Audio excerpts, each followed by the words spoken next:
तो सबसे पहले अभी आपको यहाँ पर बताने जा रहे हैं कि आईएससी के बाद बहुत सारे विद्यार्थी जो एग्ज़ाम दे चुके हैं वो आईएससी के बाद क्या करेंगे, आईएससी के बाद क्या करना चाहिए। तो आईएससी के बाद आपके जो है कि एग्ज़ाम जो फरवरी में समाप्त होता है उसके बाद आपके पास कुछ दिन समय रहता है। आईएससी के एग्ज़ाम के बाद आपको मई जो है के आसपास आपको नीट का एग्ज़ाम होता है, फिर जेईई मेंस का एग्ज़ाम होता है। जेईई मेंस में 2 एग्ज़ाम होता है, दोनों के आधार पर जिसमें आपका अच्छा परसेंटेज है उससे आपका सिलेक्शन हो जाता है। तो जो भी विद्यार्थी आईएससी कर चुके हैं उनके लिए कौन कौन सा कोर्स है, क्या क्या करें, कहाँ क्या फॉर्म भरें, क्या नए फॉर्म भरें, उनके लिए यह आज का जो कि वीडियो आपको बताया जा रहा है। तो सबसे पहले आईएससी करने के बाद आपको बहुत सारा ऑप्शन आता है। तो कुछ विद्यार्थी जो है कि बीएससी में एडमिशन करा लेते हैं। तो बीएससी भी कई प्रकार का होता है, जैसे बायोलॉजी हुआ, मैथ हुआ, केमिस्ट्री हुआ।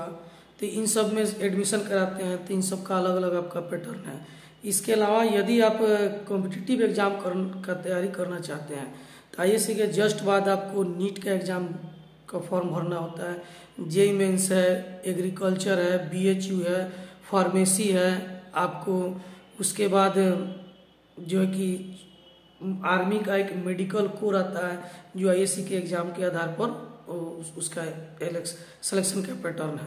तो यह सब बहुत सारा आपको कोर्स है जिसमें आप आईएससी के तुरंत बाद एडमिशन ले सकते हैं या ये उसमें उसका अच्छे तरह से तैयारी कर सकते हैं। तो फिर से आपको एक बता देते हैं। सबसे पहला जो है कि नीट, तो बायोलॉजी के जो विद्यार्थी रखे हुए हैं उनके लिए नीट है, और जो विद्यार्थी मैथ रखे हुए हैं उनके लिए आपको जेईई मेंस है। इन दोनों एग्ज़ाम के अलावा आपको क्या भरना है, तो बीएचयू का एग्ज़ाम देना है, बनारस हिंदू यूनिवर्सिटी का जो कि आपको एग्ज़ाम होता है इंट्रेंस एग्ज़ाम, तो उसका आप दे सकते हैं। उसके बाद एग्रीकल्चर का एग्ज़ाम दे सकते हैं, या बिहार गवर्नमेंट का एग्रीकल्चर का एग्ज़ाम आपको होता है। यहाँ पर जो है कि सिलेक्शन होता है, जिसका 2 कॉलेज है, एक पूसा में है और एक भागलपुर सबौर में है। तो उसमें भी आप एडमिशन ले सकते हैं। पास करने के बाद अच्छा करियर वहाँ पर भी है। एग्रीकल्चर के बाद आपको आता है जो है कि बिहार का एक पैरा मेडिकल का कोर्स आता है, बीसीसी के कंडक्ट करता है, Bihar combined entrance examination board. तो इसमें जो है कि आपको फार्मेसी मिल जाएगा, बीएससी नर्सिंग मिल जाएगा, उसके बाद एक्सरे टेक्नीशियन मिल जाएगा, लैब टेक्नीशियन मिल जाएगा, ओटी असिस्टेंट मिल जाएगा। तो इन सभी में जो है कि आप एडमिशन करा सकते हैं।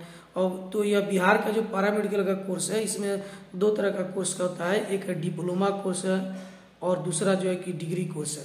तो आप चाहें तो डिप्लोमा का या डिग्री का दोनों में से किसी का फॉर्म भर सकते हैं।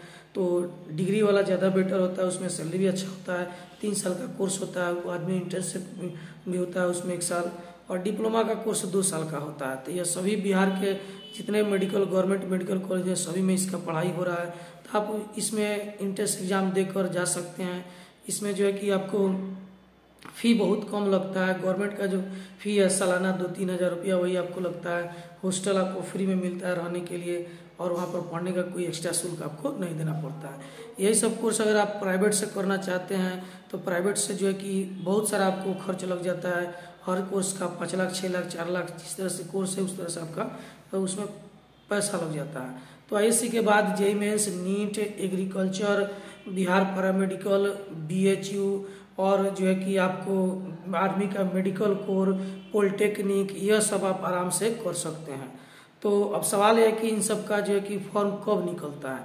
तो आईएससी के एग्ज़ाम के जस्ट बाद इनका फॉर्म निकलता है। आप लोग मेरे टेलीग्राम चैनल पर जुड़े रहें और ऑनलाइन चेक करते हैं। जैसे निकलेगा या तो हमको पहले पता चलेगा आपसे, तो हम टेलीग्राम चैनल पर बता देंगे, या फिर आपको पता चलेगा तो आप भी उसको भर सकते हैं। और भरने के बाद उसका तैयारी कीजिए। और तैयारी करने का सबसे आसान तरीका है कि किसी भी एग्ज़ाम का आपको तैयारी करना है, सबसे पहले आप उसका क्वेश्चन बैंक खरीदिए। 10 साल का, 15 साल का, 20 साल का क्वेश्चन बैंक आता है। तो वह सब क्वेश्चन बैंक आप खरीदिए और क्वेश्चन बैंक खरीद कर अच्छे से उसका स्टडी कीजिए, सारा सिलेबस पढ़िए, टोटल टॉपिक उसको कवर कीजिए और इंट्रेंस एग्जाम में बैठिए, पास कीजिए, अच्छा से नंबर लाइएगा। तो जो भी आप एग्जाम बताए हैं इन सब में आपको गवर्नमेंट खर्च के द्वारा आपका कम फीस में एडमिशन हो जाएगा। अच्छे से पढ़ लीजिएगा।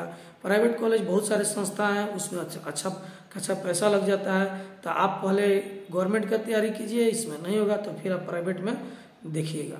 तो आज के वीडियो में आप लोग को बस यही बताना चाहते थे कि आईएससी के बाद आपको क्या करना चाहिए, क्या नहीं करना चाहिए, कौन सा फॉर्म भरना चाहिए, कौन सा फॉर्म नहीं भरना चाहिए।